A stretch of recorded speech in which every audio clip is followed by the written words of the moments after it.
बोलो बृहस्पति देव भगवान की जय। नमस्कार दोस्तों, स्वागत है आपका मेरे YouTube चैनल आर के भक्ति में। भक्तों, मैं आज आपको बृहस्पतिवार की व्रत कथा सुनाऊंगा, जिस कथा को करने से और सुनने मात्र से हमें मनवांछित फल की प्राप्ति होती है, विष्णु भगवान की हमें असीम कृपा प्राप्त होती है। तो आइए हम अपनी कथा को प्रारंभ करते हैं।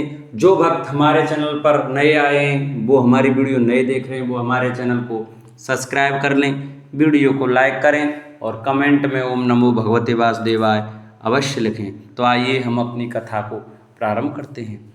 बृहस्पतिवार का दिन भगवान विष्णु को समर्पित है।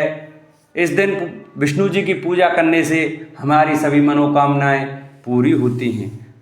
भारतवर्ष में एक प्रतापी और दानी राजा राज्य करता था।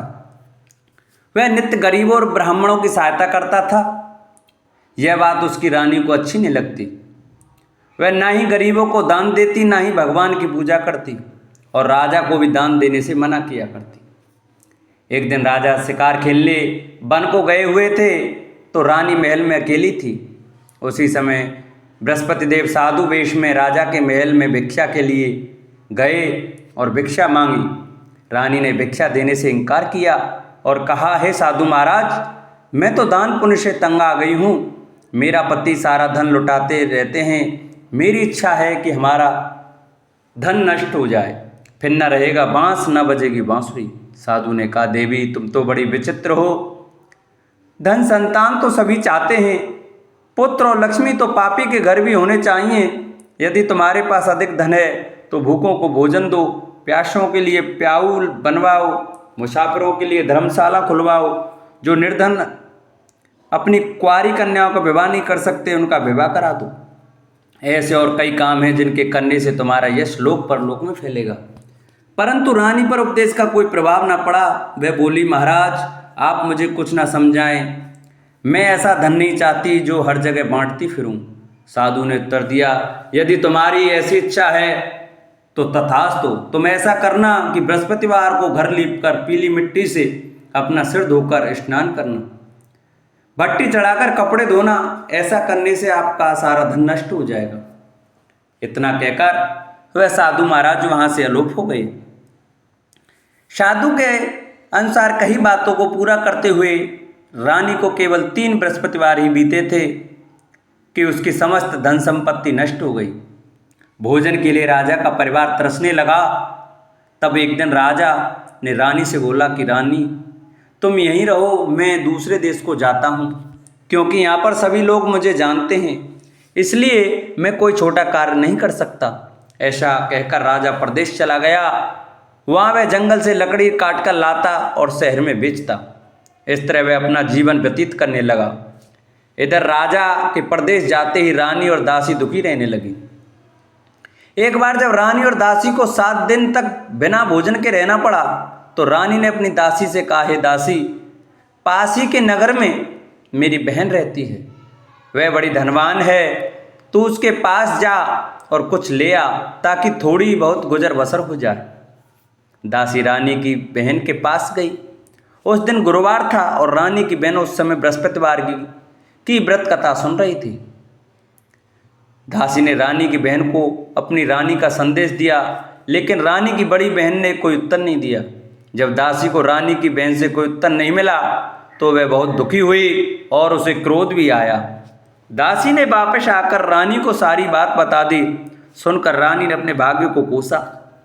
उधर रानी की बहन ने सोचा कि मेरी बहन की दासी आई थी, परंतु उससे मैं नहीं बोली, इससे वह बहुत दुखी हुई होगी।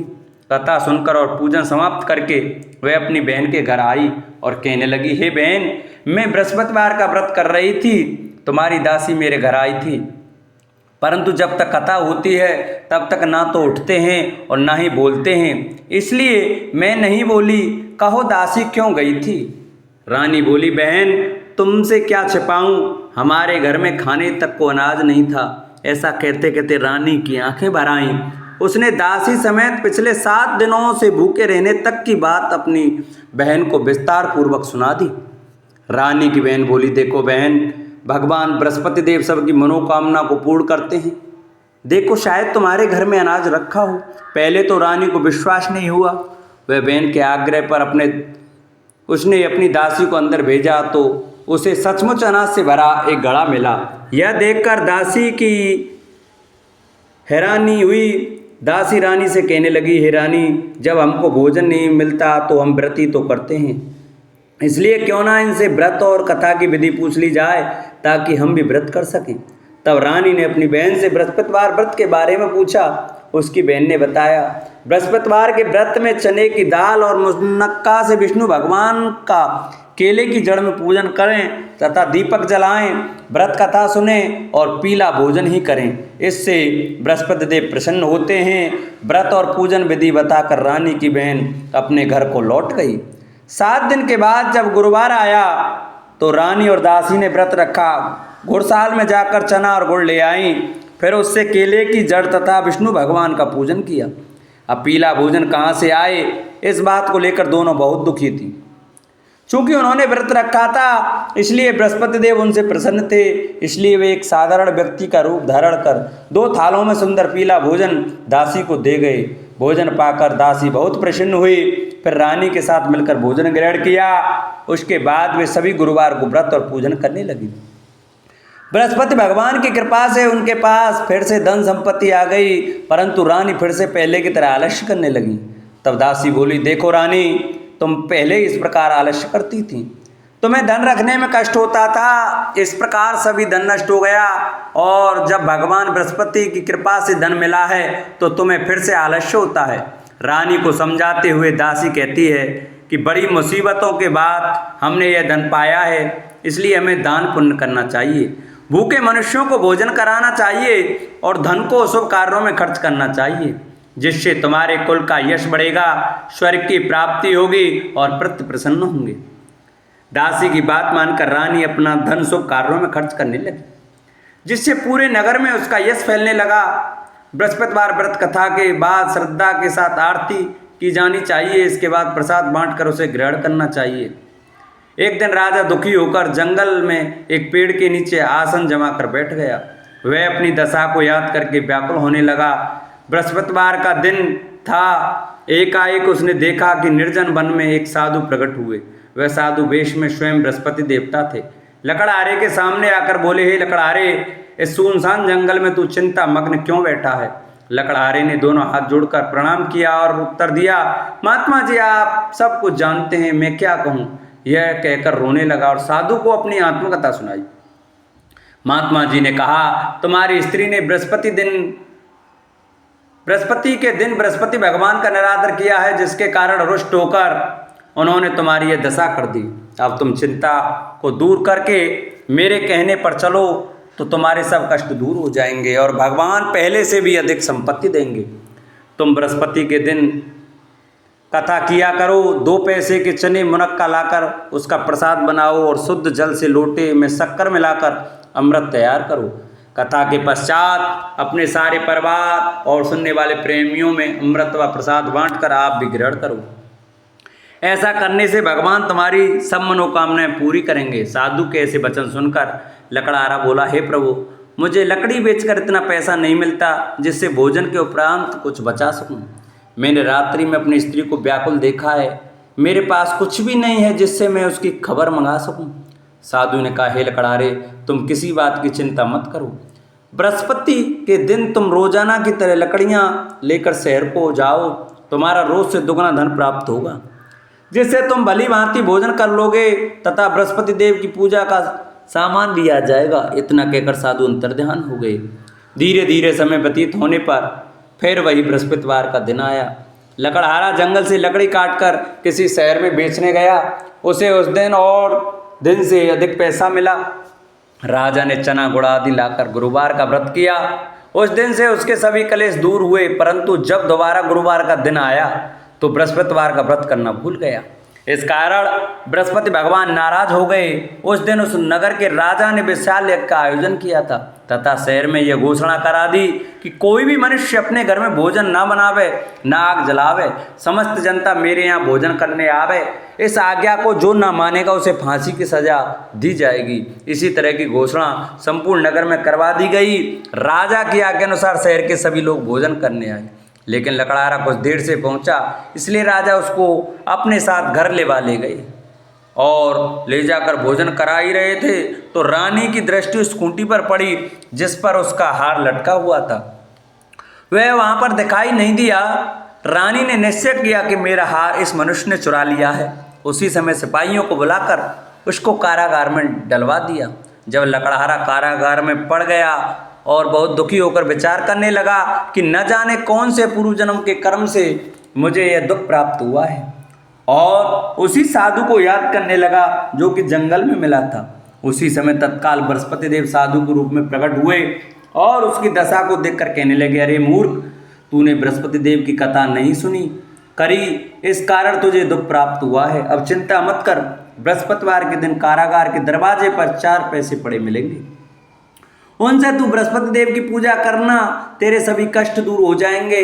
बृहस्पति के दिन उसे 4 पैसे मिले। लकड़हारे ने कहा, कहीं उसी रात्रि को बृहस्पति देव ने उस नगर के राजा को स्वप्न में कहा, हे राजा, तुमने जिस आदमी को कारागार में बंद कर दिया है वह निर्दोष है, वह राजा है, उसे छोड़ देना। रानी का हार उसी कुंटी पर लटका है, अगर तू ऐसा नहीं करेगा तो मैं तेरे राज्य को नष्ट कर दूंगा। इस तरह रात्रि के स्वप्न को देखकर राजा प्रातःकाल उठा और खूंटी पर हार देकर लकड़हारे को बुलाकर क्षमा मांगी तथा लकड़हारे को योग्य सुंदर वस्त्र आभूषण देकर विदा कर दिया। बृहस्पति देव की आज्ञा अनुसार लकड़हारा अपने नगर को चल दिया। राजा जब अपने नगर के निकट पहुंचा तो उसे बड़ा आश्चर्य हुआ। नगर में पहले से अधिक बाग, तालाब, कुएं तथा धर्मशाला, मंदिर आदि बन गए हैं। राजा ने पूछा, यह किसका बाग और धर्मशाला है? तब नगर के सब लोग कहने लगे, ये सब रानी और बांदी के हैं। तो राजा को आश्चर्य हुआ और गुस्सा भी आया। जब रानी ने यह खबर सुनी कि राजा आ रहे हैं तो उन्होंने बांदी से कहा कि दासी, देख, राजा हमको कितनी बुरी हालत में छोड़ के गए थे, हमारी ऐसी हालत देखकर वह लौट ना जाएं, इसलिए तू दरवाजे पर खड़ी हो जा। आज्ञा अनुसार दासी दरवाजे पर खड़ी हो गई। राजा आए तो उन्हें अपने साथ लिवा लाई।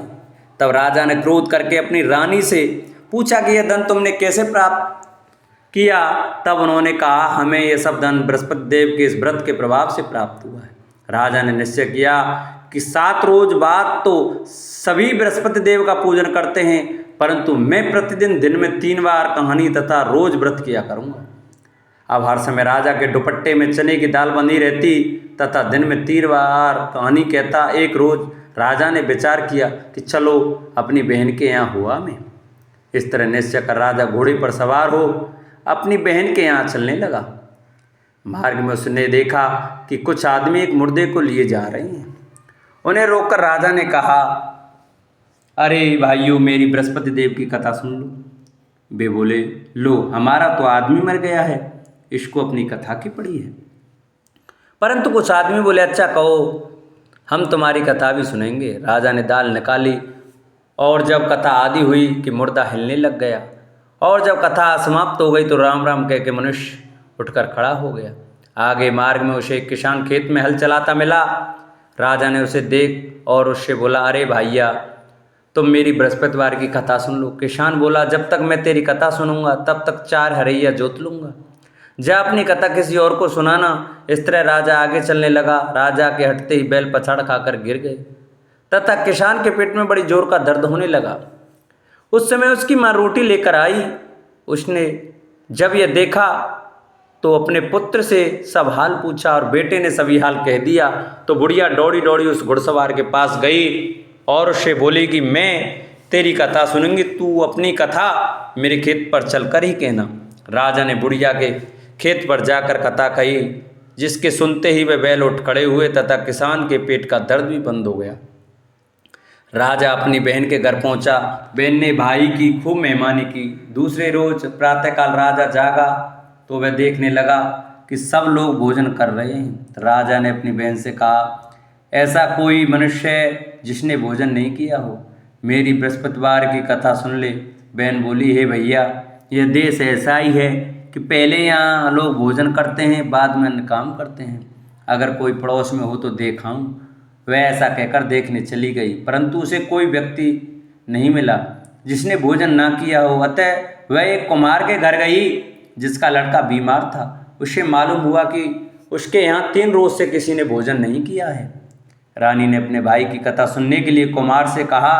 वह तैयार हो गया। राजा ने जाकर बृहस्पतिवार की कथा कही, जिसको सुनकर उसका लड़का ठीक हो गया। अब तो राजा की प्रशंसा होने लगी। एक रोज राजा ने अपनी बहन से कहा कि हे बहन, हम अपने घर को जाएंगे, तुम भी तैयार हो जाओ। राजा की बहन ने अपनी सास से कहा। सास ने कहा, चली जा, परंतु अपने लड़के को मत ले जाना, क्योंकि तेरे भाई के कोई औलाद नहीं है। बहन ने अपने भैया से कहा, हे भैया, मैं तो चलूंगी, पर कोई बालक नहीं जाएगा। राजा बोला, जब कोई बालक नहीं चलेगा तब तुम भी क्या करोगी। बड़े दुखी मन से राजा अपने नगर को लौट आया। राजा ने अपनी रानी से कहा, वह निर्वंशी है, हमारा मुख देखने का धर्म नहीं है और कुछ भोजन आदि नहीं किया। रानी बोली, हे प्रभु, बृहस्पति देव ने हमें सब कुछ दिया है, वह हमें औलाद अवश्य देंगे। उसी रात को बृहस्पति देव ने राजा से स्वप्न में कहा, हे राजा, उठ, सभी सोच त्याग दे, तेरी रानी गर्भ से है। राजा की यह बात सुनकर बड़ी खुशी हुई। 9वें महीने में उसके गर्भ से एक सुंदर पुत्र पैदा हुआ। तब राजा बोला, हे रानी, स्त्री बिना भोजन के रह सकती है, पर बिना कहे नहीं रह सकती। जब मेरी बहन आवे तुम उनसे कुछ कहना मत। रानी ने सुनकर हाँ कर दिया। जब राजा की बहन ने यह शुभ समाचार सुना तो वह बहुत खुश हुई तथा बधाई लेकर अपने भाई के यहाँ आई। तभी रानी ने कहा, घोड़ा चढ़कर तो नहीं आई, गधा चढ़ी आई। राजा की बहन बोली, भाभी, मैं इस प्रकार न कहती तो तुम्हें औलाद कैसे मिलती। बृहस्पति देव ऐसे ही हैं, जैसी जिनकी मन में कामना है सभी को पूर्ण करते हैं। जो सद्भावना पूर्वक बृहस्पतिवार का व्रत करते हैं एवं कथा पढ़ता अथवा सुनता है, दूसरों को सुनाता है, बृहस्पति भगवान उनकी सभी मनोकामना पूरी करते हैं। भगवान बृहस्पति सदैव रक्षा करते हैं। संसार में जो मनुष्य सद्भावना से भगवान जी का पूजन व्रत सच्चे हृदय से करते हैं तो उनकी सभी मनोकामना पूर्ण करते हैं। जैसी सच्ची भावना से रानी और राजा ने उनकी कथा का गुणगान किया तो उनकी सभी इच्छाएं बृहस्पति देव जी ने पूरी की थीं। इसलिए पूर्ण कथा सुनने के बाद प्रसाद लेकर जाना चाहिए। हृदय से उसका मनन करते हुए जयकारा बोलना चाहिए। बोलो बृहस्पति देव भगवान की जय। प्राचीन काल में एक ब्राह्मण रहता था। वह बहुत निर्धन था। उसके कोई संतान न थी। उसकी स्त्री बहुत मलिनता के साथ रहती थी। वह स्नान न करती, किसी देवता का पूजन न करती। इससे ब्राह्मण देवता बड़े दुखी थे। बेचारे बहुत कुछ कहते थे, किंतु उसका कुछ परिणाम न निकला। भगवान की कृपा से ब्राह्मण की स्त्री के कन्या रूपी रत्न पैदा हुआ। कन्या बड़ी होने पर प्रातः स्नान करके विष्णु भगवान का जाप व बृहस्पतिवार का व्रत करने लगी। अपने पूजन पाठ को समाप्त करके विद्यालय जाती तो अपनी मुट्ठी में जौ भर के ले जाती और पाठशाला के मार्ग में डालती जाती। तब ये जौ स्वर्ण के हो जाते। लौटते समय उनको बीन कर घर ले आती। एक दिन वह बालिका सूप से सोने के जौ को फटक कर साफ कर रही थी कि उसके पिता ने देख लिया और कहा, हे बेटी, सोने के जौ के लिए सोने का सूप होना चाहिए। दूसरे दिन बृहस्पतिवार था। इस कन्या ने व्रत रखा और बृहस्पति देव से प्रार्थना करके कहा, मैंने आपकी पूजा सच्चे मन से की हो तो मेरे लिए सोने का सूप दे दो। बृहस्पति देव ने उसकी प्रार्थना स्वीकार कर ली। रोजाना की तरह वह कन्या जौ फैलाती हुई जाने लगी। जब लौटकर जौ बीन रही थी तो बृहस्पति देव की कृपा से सोने का सूप मिला। उसे वह घर ले आई और उसमें जौ साफ करने लगी, परंतु उसकी माँ का वही ढंग रहा। एक दिन की बात है कि वह कन्या सोने के सूप में जौ साफ कर रही थी। उस समय उस शहर का राजपुत्र वहाँ से होकर निकला। इस कन्या के रूप और कार्य को देखकर मोहित हो गया तथा अपने घर आकर भोजन तथा जल त्याग कर उदास होकर लेट गया। राजा को इस बात का पता लगा तो अपने प्रधानमंत्री के साथ उसके पास गए और बोले, हे बेटा, तुम्हें किस बात का कष्ट है? किसी ने अपमान किया है अथवा और कारण हो सो कहो, मैं वही कार्य करूँगा जिससे तुम्हें प्रसन्नता हो। अपने पिता की राजकुमार ने बातें सुनी तो वह बोला, मुझे आपकी कृपा से किसी बात का दुख नहीं है, किसी ने मेरा अपमान नहीं किया है, परंतु मैं उस लड़की से विवाह करना चाहता हूँ जो सोने के सूप में जौ साफ कर रही थी। यह सुनकर राजा आश्चर्य में पड़ गया और बोला, हे बेटा, इस तरह की कन्या का पता तुम ही लगाओ, मैं उसके साथ तेरा विवाह अवश्य ही करा दूंगा। राजकुमार ने उस लड़की के घर का पता बताया।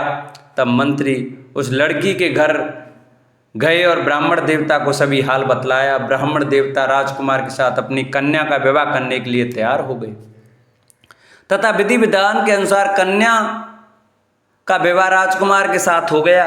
कन्या के घर से जाते ही पहले की भांति उस ब्राह्मण देवता के घर में गरीबी का निवास हो गया। अब भोजन के लिए भी अन्न बड़ी मुश्किल से मिलता था। एक दिन दुखी होकर ब्राह्मण देवता अपनी पुत्री के पास गए। बेटी ने पिता की दुखी अवस्था को देखा और अपनी माँ का हाल पूछा। तब ब्राह्मण ने सभी हाल कहा। कन्या ने बहुत सा धन देकर अपने पिता को विदा कर दिया। इस तरह ब्राह्मण का कुछ समय सुखपूर्वक व्यतीत हुआ। कुछ दिन बाद फिर वही हाल हो गया। ब्राह्मण फिर अपनी कन्या के यहाँ गया और सारा हाल कहा तो लड़की बोली, हे पिताजी, आप माताजी को यहाँ लेवा लाओ, मैं उसे विधि बता दूंगी जिससे गरीबी दूर हो जाए। वह ब्राह्मण देवता अपनी स्त्री को साथ लेकर पहुँचे तो अपनी माँ को समझाने लगी, हे माँ, तुम प्रातःकाल स्नान आदि करके विष्णु भगवान का पूजन करो तो सब दरिद्रता दूर हो जाएगी। परंतु उसकी मांग ने एक भी बात नहीं मानी और प्रातःकाल उठकर अपनी पुत्री के बच्चों के झूठन को खा लिया। इससे उसकी पुत्री को बहुत गुस्सा आया और एक रात को कोठरी में सभी सामान निकाल दिया और अपनी माँ को उसमें बंद कर दिया। प्रातःकाल उसे निकाला तथा स्नान आदि करा के पाठ करवाया तो उसकी माँ की बुद्धि ठीक हो गई और फिर प्रत्येक बृहस्पतिवार को व्रत रखने लगी।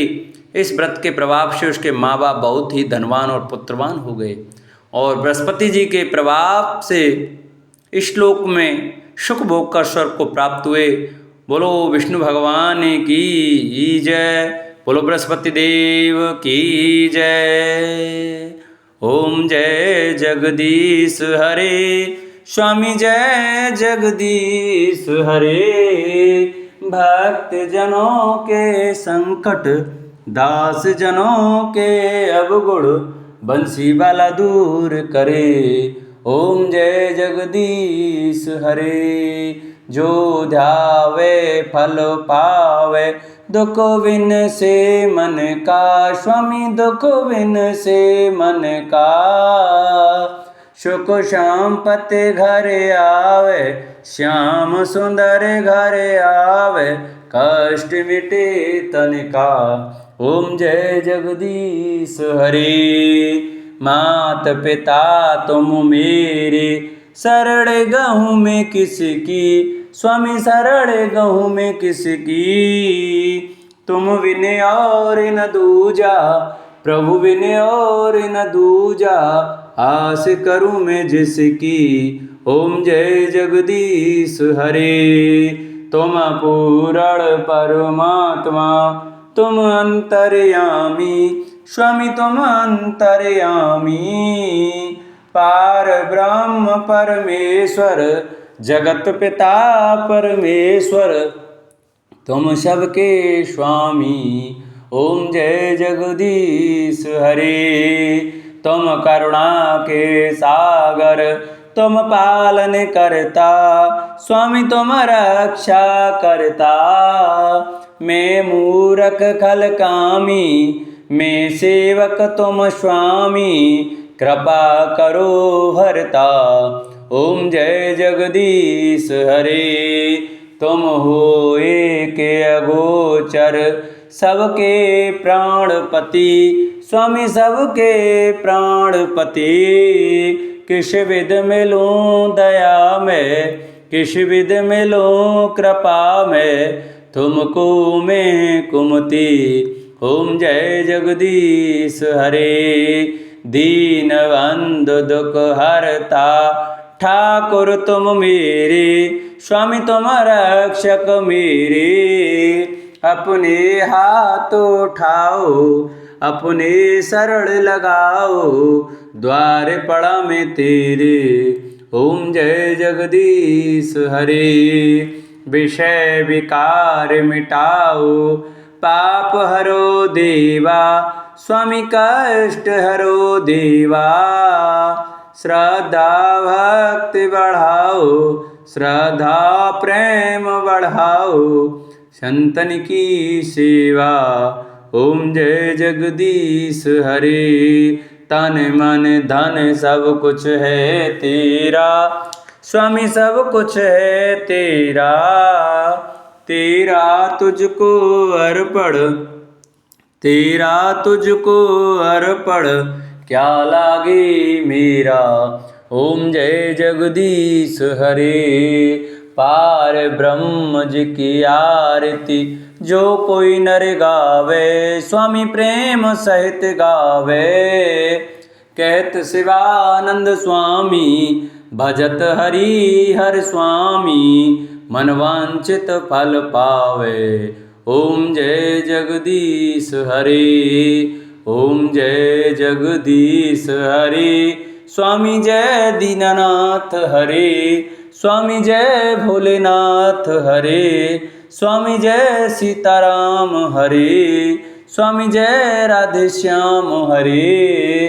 भक्त जनों के संकट, दास जनों के अवगुण, बंसी वाला दूर करे। ओम जय जगदीश हरे। बोलो विष्णु भगवान की जय। बोलो बृहस्पति देव भगवान की जय। जिन भक्तों को हमारी कथा अच्छी लगी हो वो हमारी कथा को ज़्यादा से ज़्यादा शेयर करें, जिससे और भी भक्त हमारी कथा का श्रवण कर सकें। हमारे चैनल को सब्सक्राइब करें, वीडियो को लाइक करें और कमेंट में ओम नमो भगवते वासुदेवाय, ओम बृहस्पतिदाय नमः लिखना न भूलें। बोलो बृहस्पति भगवान की जय।